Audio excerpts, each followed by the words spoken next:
vision here is we are disciples of Jesus Christ, growing in his likeness, reflecting God's love and generous service to others, embracing God's diverse creation, which we embody in joyful worship.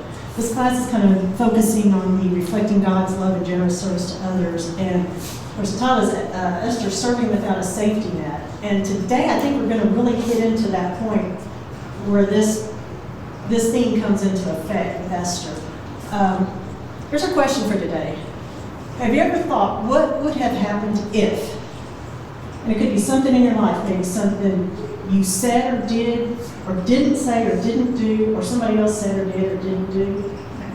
Have you ever had that experience? Have you ever thought that, what if I'd have chosen a different path as a career? What if, I hadn't gone out and, Vicki hadn't gone out with Chuck, What would have happened if? Has that ever crossed your mind? Yes. It does mine a lot. Maybe regret something I said or thought, I'm glad I did say that to somebody or do something. This story, if everybody's read through Esther, there's a lot of what ifs in this to me. What if Queen Vashti had done what King Xerxes wanted? Esther would have never come in as queen. What if? There's a lot of what ifs that we're going to cover in this today. But first of all, Dawn and I got to chatting as we do about stuff, and the conversation started talking about the purr and the casting of lots. And we decided to kind of throw in something here on you. So the casting of lots back then,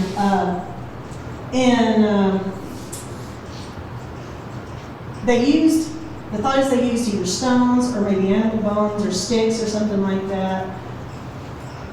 In Proverbs 18:18, casting the lot settles disputes and keeps strong opponents apart. If you've ever read through the Bible, there's a lot of it. I kind of looked it up, and it's just from the Old Testament into the New Testament. Everybody was casting lots to make decisions, and that was the final decision. When the lots were cast, that's what you did. Leviticus 16:8, I'm going to read to my notes. This is Aaron as the priest. He cast lots to choose which goat was the scapegoat to carry the sins out into the wilderness for them. Joshua 18 talks about the division of the land of the tribes of Judah. That's how they were divided, by the casting of lots. Judges 29 is the fighting order of the Jews against Gibeah. With Joshua, they all came in to help out, and they cast lots to see which tribe was going to go in when and where to fight. In 1 Chronicles 24, 25, and 26, this was deciding the priest's duties, and also which tribe was going to bring the wood to burn on the altar. There are all kinds of things were going on. Nehemiah also talks about a lot of this with which Jews were going to go back into exile, going to go back to Jerusalem from exile. That's part of the leading into Esther, is the returning that. What's my next one? Job, Psalm, Proverbs, there's all kinds of verses in there about it. Ezekiel 21:21. The king of Babylon cast lots with arrows to decide which road to take. Come in a fork in the road, which road should I take? I have no idea how it was done, but somehow used arrows. Joel, Obadiah, Nahum, all the prophecies, they talk about casting lots in there. Jonah, anybody remember the story of Jonah and how was casting lots used? See if you remember. Who would get thrown overboard? Who's just going to get thrown overboard? Who caused the storm when Jonah was trying to run away? The sailors cast lots. Now they weren't Jewish, so this was a custom not only with the Jews, but apparently everybody did this. And Jonah came to Jonah and they said, "Hey, what's up?" He says, "It's me." Overboard. And then Matthew, Mark, Luke, and John. Who remembers the end of these books, what the casting of lots was? Find Judas' replacement. I'm sorry? Wasn't it to find Judas Iscariot's replacement? That is one. That's an Acts. That's an Acts. Yes, that's my next one. Oh, they cast lots for Jesus' garments. Exactly. The Roman soldiers cast lots to divide up Jesus' garments so that they would not be torn apart. They were divided, which was the fulfillment of prophecy, actually. So, So Anita, between the two, the Matthew, Mark, Luke, and John, and Acts, it wasn't just a secular thing that was done, it was also done by the Jews. So Yeah. it was universal. it was, yeah, most of a lot of the Old Testament was the Jews, but then it was the others too. I mean, apparently this was a worldwide thing. Have you ever cast lots? Well, we've done any, mighty, mo. Eeny, meeny, miny, moe? That's- Flip a coin. Flip a coin, heads or tails. Yeah, yeah. I know at Christmas time, I have 3 brothers and their spouses. We draw names to see who gets picked. It's kind of a casting of lots. That was one of the things they may have done, was pulled a stone out, pulled a stick out, and whatever the marking was, that's what was decided. So it got really interesting, and I'm sure there's many, many more verses. These were just a few that I pulled up. Does anybody know of anything else that comes to mind in the Bible with casting lots that I might have missed?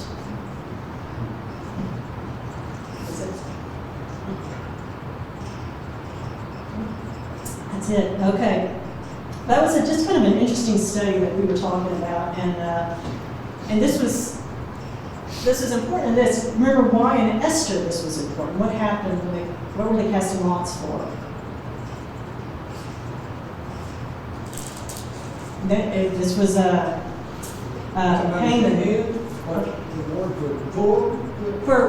When Purim came about because of casting of lots. Why were lots cast in Esther? It had something to do with the destruction of the Jews. When was the destruction of the Jews going to happen? When was this going to happen? What month? What day? They cast lots to decide that. Correct. And so the lots were cast. It was, I think, 12 months, almost a year away when this was going to happen. The edict was sent out, and the Jews were all like, what's going on? So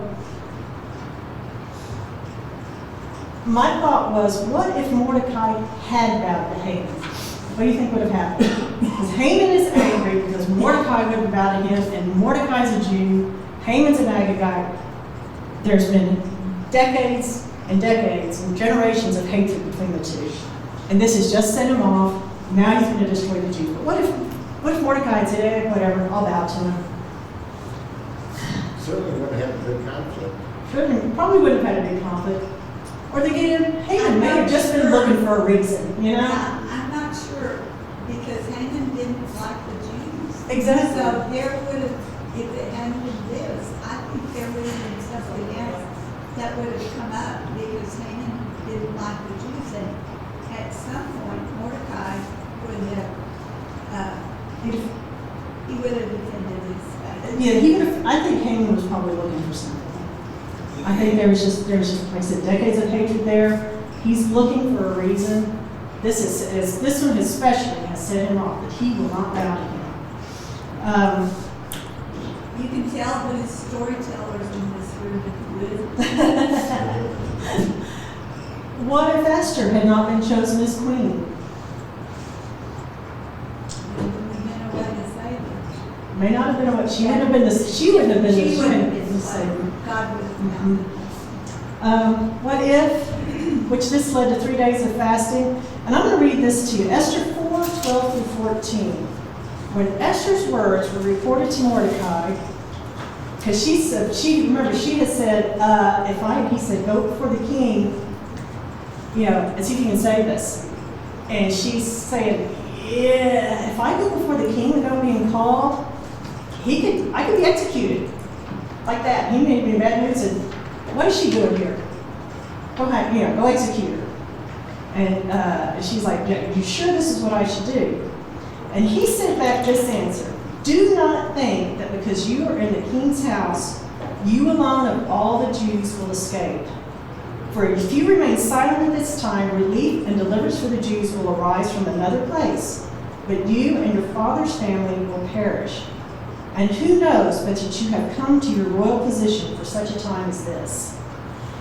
Do you remember me? Yeah, go ahead, Paul. We talked about this a little bit last week, and it's the closest this book comes to implying that there's some higher force. And, because God's never mentioned, but not directly, but it took us a long time as a mind to somehow or other, God's not going to, she's going to find a way. There's going to be a way. This is Not not, you, but somebody. yeah, this is not God's plan for us. He's going to find a way, and this may be why you're here.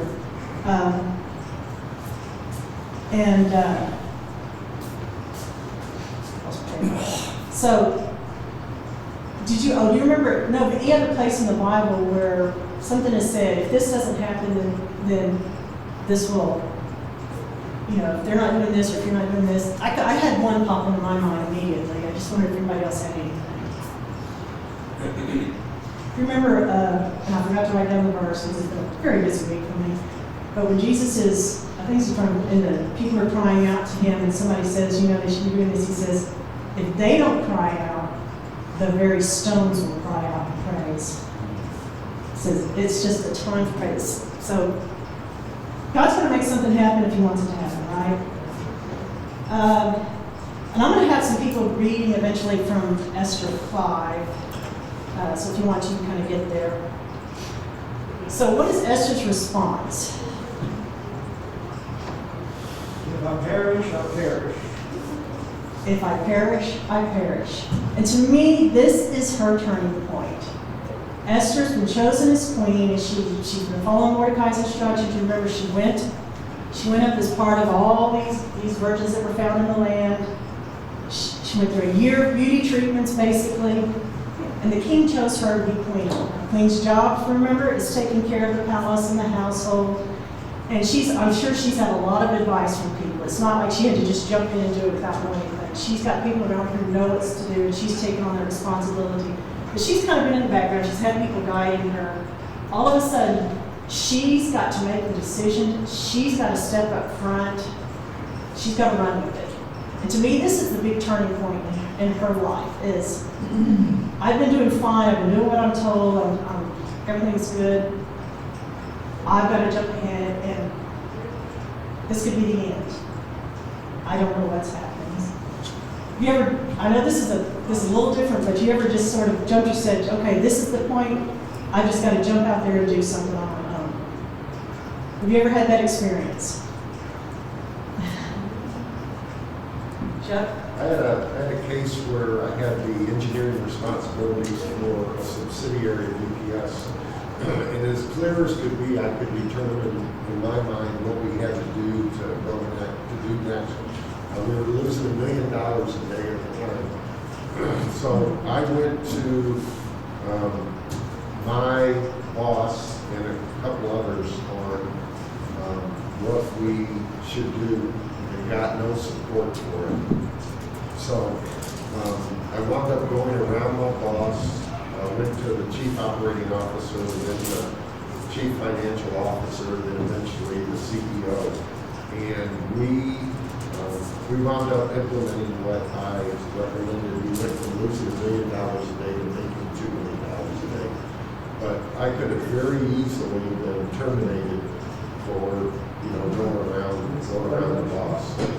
So it was sort of a do or die, situation from a career perspective. For careers, yes, that's a do or die. But you knew. It was just Yeah, as clear as could be. Yeah. So yeah. Mine just been so. One of mine is stepping up and doing this. It's the very first time I've taught an adult class in church. It's a big step for me, and God's definitely helping me, and I got support of family here. So. It can be little things, it can be big things like that, but sometimes you just take that step forward and say, okay, God, it's in your hands.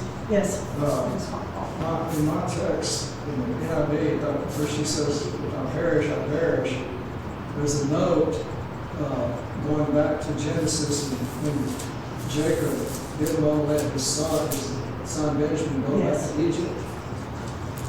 And he got to the point where he was starving, and he said, I'm paraphrasing here, but if he perishes, he perishes. He didn't say exactly those words, but And I guess that's the distinction between fatalism and faith here. Yeah. You Yeah. know, maybe Jacob was fatalistic, and maybe Esther, I'm the same, was reaching out in faith. In faith, yeah, faith versus fatalism. What's standing out to me is Mordecai's role as a friend and as accountability to Esther. It sounds like Esther needed that push to make this stand. And I'm thinking in my life, if I have friends who even encourage me to lose my job for what I believe in, Yes. or when to push me, well, you can't, who's going to take care of your family? Like that sort of, Henry told me I don't have a job. I know right now. With my husband's job. Yeah. But do I have friends or family like Mordecai who would tell me, your God needs you to do this, you have a responsibility to this, you are one of these people who are suffering, to remind me of that. And I think the push not just to be like Esther, but to be like Mordecai, to be that friend is important. Very good point. Thank you. Yeah, that's true. I mean, Esther does have, it's serving without a safety net. And although Mordecai wasn't a safety net, he was a support for her, wasn't he? And a guide and a mentor, as we've talked about in some of our other classes, is somebody who shows you the faith and what can be done. And Esther was extremely young at this point. I mean, Yes. she may have still been a teenager. She may have been old. I think we figured it's which I forgot to mention, Xerxes' 13th year of his reign, and she's probably been in here about 5 years at this point. So she was still a young lady. Yeah. Yes. Anita, Mhm. it's sort of the same thing, but maybe not, except for my family. There were 5 of us at home growing up, and so eventually I got to be the oldest. Well, my dad was a daily, well, he was a heavy equipment operator, which I think was by the hour, but I'm not for sure. Mhm. And so there wasn't a lot of money coming in because of there being children. Mother did not go out and work, and that was not as prevalent as it is today. And there were some people at church that encouraged me to try to go to college. And that was kind of unheard of in our family because there was not any extra penny around for anything. Some days the stretch to payday was red beans and cornbread or cornbread and buttermilk for dinner. And so it was a leap of faith. And because these people at church believed in me and offered, I'll do this for you, I'll do this for you. I'll help you with applications. There are loans.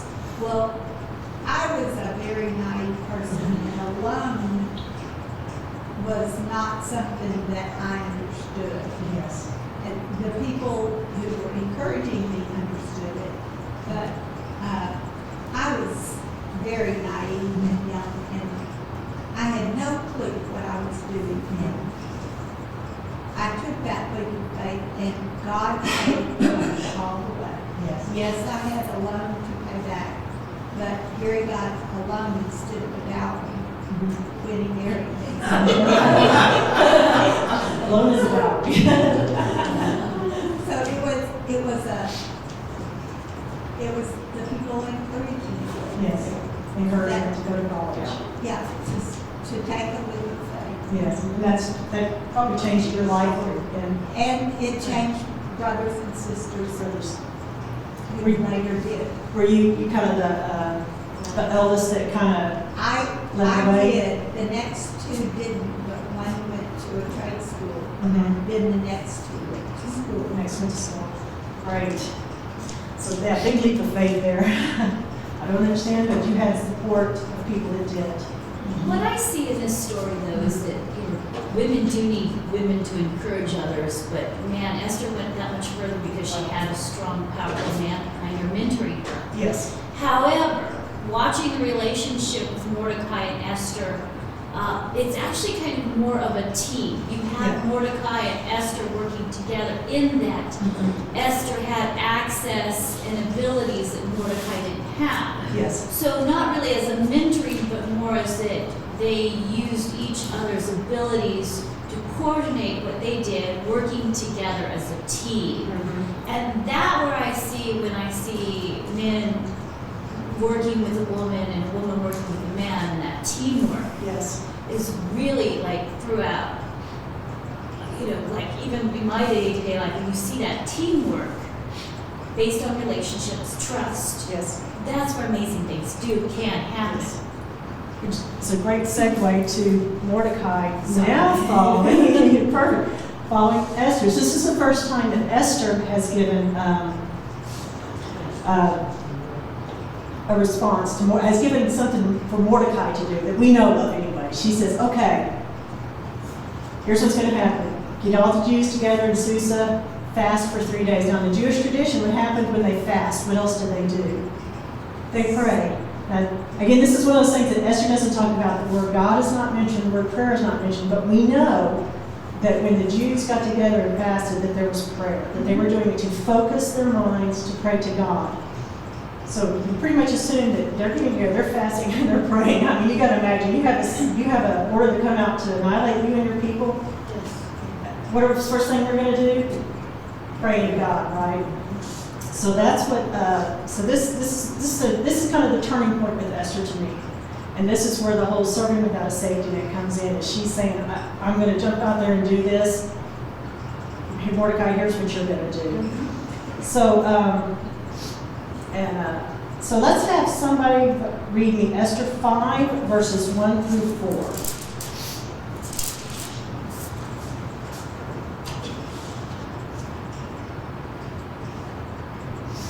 Can I volunteer?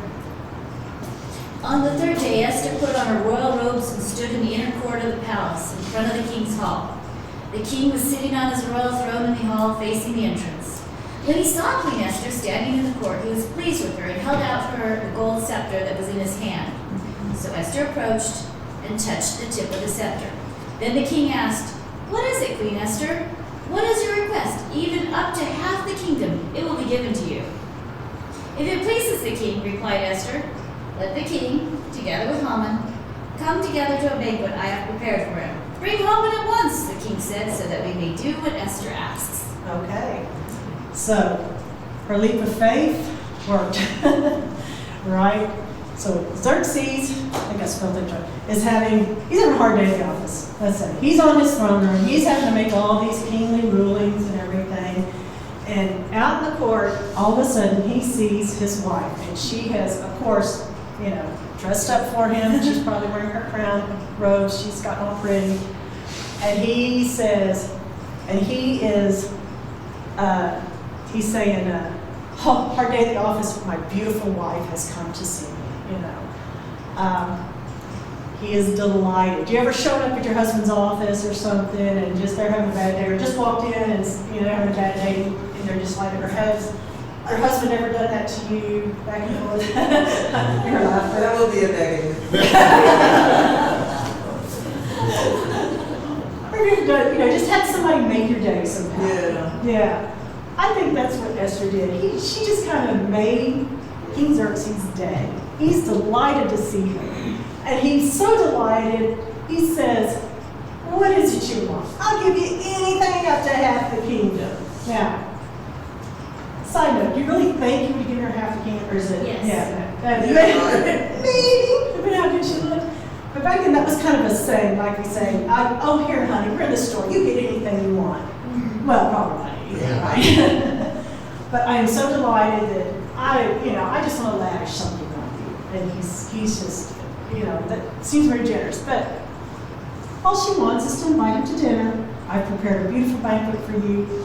I just want you and Haman to come to dinner with me, just you two. I think we know from the beginning of the book that Xerxes likes his dinners, right? I mean, we started the whole book with him showing other countries his whole kingdom and having a 7-day banquet.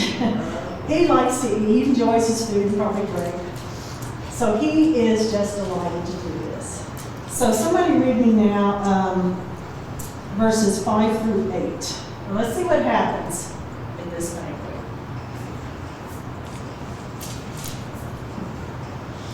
Then the king said, "Bring Haman quickly that we may do as Esther desires." So the king and Haman came to the banquet which Esther had prepared. As they drank their wine at the banquet, the king said to Esther, "What is your petition, which shall be granted to you?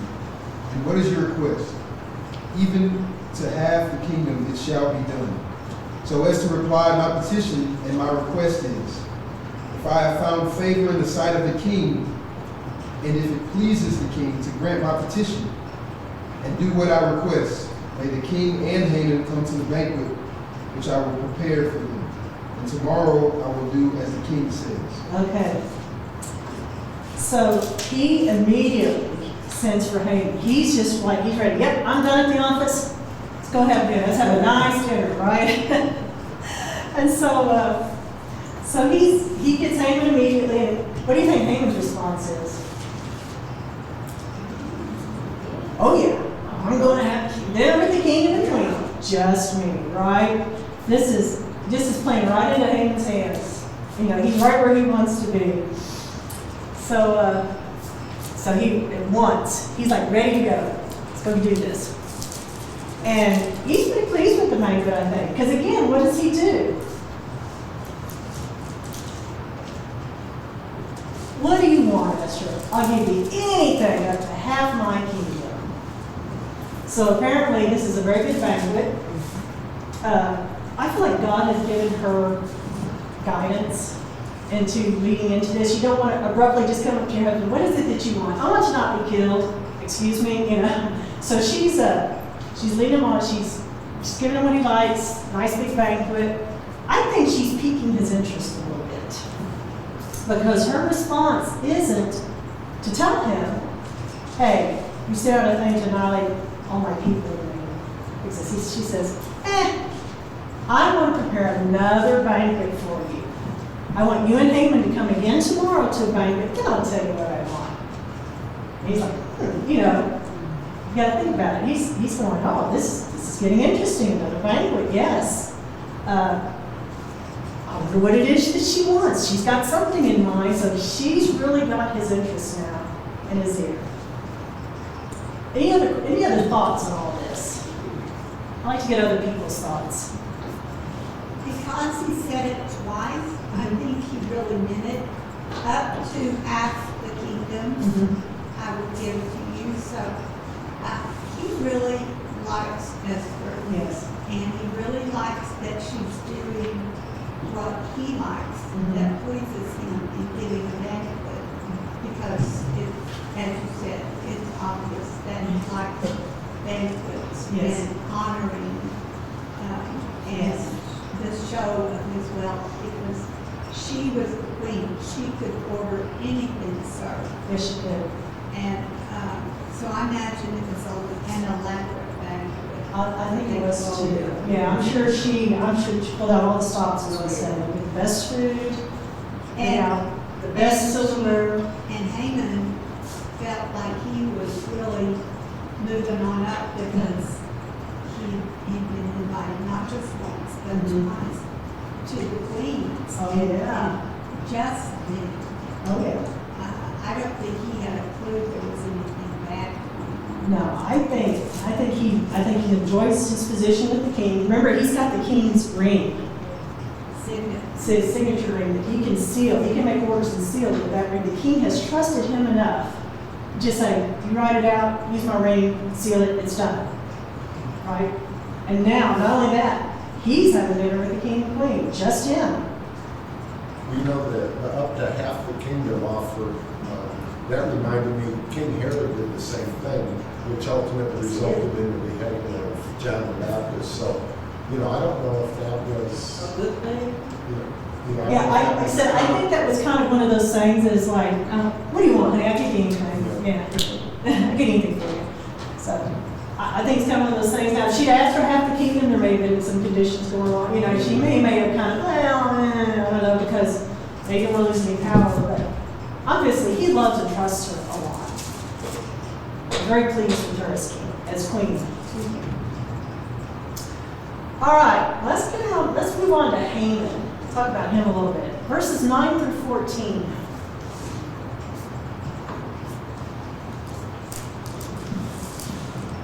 Haman went out that day happy and in high spirits.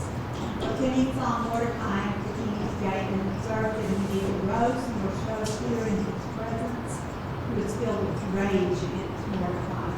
Nevertheless, Haman restrained himself and went home, calling together his friends, and Zeresh, his wife, Haman boasted to him about his vast wealth, his many sons, and all the ways the king had honored him, and how he had elevated him above the other nobles and officials. And that's not all, Haman added. I'm the only person who Esther invited to accompany the king to the banquet she gave, and she has invited me along with the king tomorrow. But all this gives me no satisfaction as long as I see that Jew Mordecai sitting at the king's gate. His wife, Zeresh, and all his friends said to me, have a pole set up, reaching to a height of 50 cubits, and ask the king in the morning to have Mordecai impaled on him. Then go with the king to the banquet and enjoy yourself. This suggestion delighted him, and he had the pole set up. It's like a mini-series. It is. It's just, I was like, this whole story is like a little bit like, oh man, Haman is on cloud nine. Like I said, he's been invited to the banquet with the king and queen. He's on cloud nine, as we say, right? And so he goes out, he's just happy as a lark until he walks by Mordecai. And oh, he's just enraged. Still not bound down to it. This Jew Mordecai, right? So he starts out happy, he's starting to head home, he's like, okay, it's okay though, the king, queen like me, I'm just gonna ignore it for now, I'm gonna walk by, I'm just gonna go home. What's he do when he gets home? He's like boasting. It's like, hey, guess what happened to me today? You ever walked home and said, hey, I had a good day, guess what happened? Oh yeah. I got invited to the king's banquet. This thing, I get to go again tomorrow. Yeah, I'm so important. So he's boasting to his family and friends, but they're still flying the ointment. And so, yeah. Mordecai's the fly. Mordecai's the fly. He's the fly in the ointment. Mordecai is keeping him from being happy. So he boasts about that, and then he starts ranting about Mordecai. And so his family and friends, you ever try to calm somebody down, qualify means to calm somebody down, keeps them from being anxious or angry. So I threw in the word mollify, which was, I was like, okay, yeah, that's good. So what are they saying? It's like, okay, calm down. We got a solution for it. You've got the king's ear, right? The king's listening to everything you say. What did they tell him to do? Set up the gallows. Set up a gallows, which back then was not the gallows we think. And A pole, it was 75 feet. 75 feet high. This pole is set up, probably out in his courtyard. I'm sure he wants people to see what's going on. And he's that kind of guy, right? So he sets up this pole, and he's like, okay, in the morning, it's all going to be taken care of. King's got my ear. Queen obviously likes me. She's invited me to a banquet, right? It's probably one of twice. 2 banquets in a row. I can have this done. And so the pole is set up. And I'm not quite as chatty as Dawn, so that's about what I've got for you, but I want thoughts from you guys. Any thoughts on all this? You know, on this slide here, it's Haman's ego that's feeding his high and feeding his low. Yes. under both his anger and his happiness is both as a result of his ego. Yes, his ego's, and it's kind of interesting, just hit me, kind of what Faye was talking about this morning. When we get the Spirit in us, it's got to replace something. Whether it's an ego or selfishness or something, we have to get rid of that and the Spirit comes in. Obviously, egos was driving him. I was checking some scriptures a minute ago, I may have missed this, but was it mentioned that it's his wife that one of the cults of it? Jewish? I think his wife and friends, or they, I think somebody has, but it's a good question. So I wonder, that's an absolute contrast to Esther Yeah. and his wife. Yeah, so his wife Zeresh and his friends said to him, I have a pole set. There may have been some discussion going on. What can we do about it? And they said, hey, why don't you have this pole set up? Have an impaled on it. They go to the king's finger. What would you rather say? She was supporting her husband, though. What would you rather say? Why does this Mordecai bother you so much? Why do you let him bother you so much? Mordecai is not showing a servant to a master position. He never bowed to him, and that's the thing. Yeah. Mordecai never makes himself less than Haman. And Haman thinks he's all this great thing, and as we know, pride goeth before the fall. Yep. He's all puffed up. Why does this mere Jew, front of the gate, if he's so great, has the ear of the king and the queen, why does he bother him so? Why does he allow him to bother him so much? That's the question we all have. Yeah. And I think it goes back to the beginning of this, we talked about the history between the Jews and the Agag, and it went back to, again, what if Saul, way back when, was told to wipe them out? Mm-hmm. But he didn't do it. Mm-hmm. He brought back the king, he brought back goods, and the line went on, and it led at least to this moment. What if Saul had done that? Maybe that, everyone wouldn't have been around. It wouldn't have happened. But there's been so much animosity between the two, because you think the Jews almost wiped out the Agagites. The Agagite would be angry at the Jews for trying to annihilate your people, right? Of course, they weren't following God, or idol worshipers, which is by God, you've got to get rid of this evil amongst us. They're going to mislead you. They're going to turn you away from me, which was a whole discussion last week about, God's commands, but they were evil. He was saying, get rid of the evil among you, get away from it. And they didn't. They brought it in with them. But there's this animosity that's been going on for generations, and I guess maybe Haman's family had really ingrained this animosity into him as he was growing up. You think about, as you're growing up, you kind of are taught what to believe, and about other people's even and such. And so this was going on. And so for some reason, this was just the straw that broke the camel's back with him was Mordecai not bound down. You have this man Mordecai who's in the king's court, and he's not bound down. Everybody else is. He's not.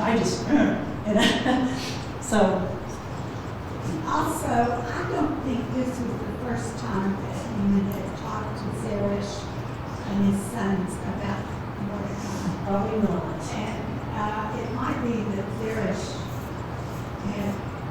she thought he's gone too far. Mm-hmm. And that's why she came up with her plan. Yeah. Because she'd heard it in her house over and over and over. Yeah. And nothing had happened. Yeah, nothing Nothing has had changed. been done. It was still happening. Her husband's still coming home angry every day, right? At least that's the Randy way to me. I think our human nature It is. is. So, it makes me think that wasn't the first time they did it. Oh no. Yes. It was mentioned earlier how Mordecai supported Esther and Esther supported Mordecai, and together they did more good than either one would have done on their own. Yes. And I think it's sort of the same way with Haman and his wife and friends. When they got together, it wasn't trying to make Haman better. It was to try to reinforce his evil side.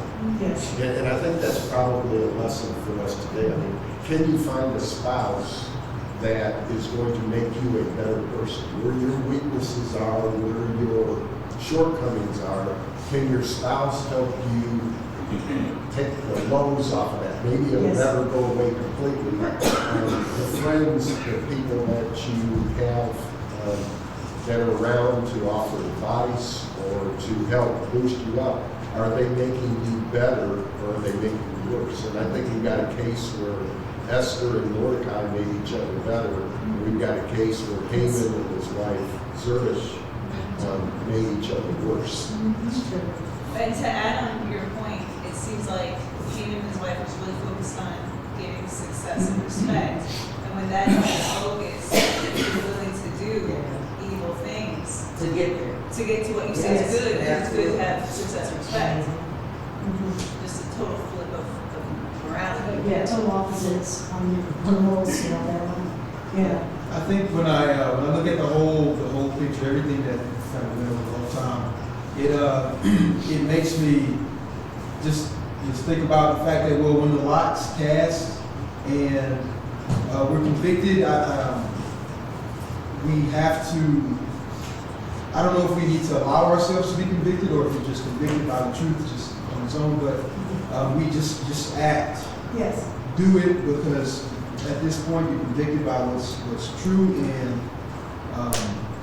hopefully in that you have people like Esther and Mordecai, whether it's your spouse or it's your church family, who are going to encourage you to do whatever it is that you're convicted of, regardless of the consequences that you could potentially face. Yeah. You know, there's the verse that talks about God talks about I have plans for you even in the morning. God has something for you to do, service or something. And you know, even though we don't know what it is, when that opportunity comes, when the lots are cast, and this is the decision, you know, as Christians, we step out and do it. You know, and you look back in history, in Christianity, it always hasn't worked out, you know, as the world would think the best for Christians. Because, you know, even today, there's still executions that go on because you're a Christian, yes. Sorry. But as a Christian, it works out as a follower of God because we know the end. We know where we're going to be. And to me, service without a safety net, that is the safety net. We know the end. We know Also, where we're going to be. What better reason to be persecuted? Exactly. You know, it's What's better reason than to serve Christ? I know if I'm going to be persecuted, it's going to be for the right reasons because I'm a follower of God and a believer of God, right? Great. So, you know, the whole point of this is we were trying to do it is our service to God. And if you don't know, I'm going to be here one more Sunday. Donna's taking a job in North Carolina for 2-3 years, something like that. This is still home, but we'll be there for a while. Chuck Holland is going to be taking over the last 3 classes for us. But this was one of those, we prayed what's the right thing for us to do, and this is the lot that was cast for us. And so we'll go there, we'll do what God has planned, and you'll be seeing us around. And we'll still be seeing us, we'll be popping everywhere, you're still here. How's that for church? So, that's all I have. Any other last thoughts? Thank you so much for being here for the responses. It really helps encourage me. Thanks, Anita. Thank you. But if you don't mind, I'll let you out a little early today, and hope to see you next Sunday. Thank you all. Thank you.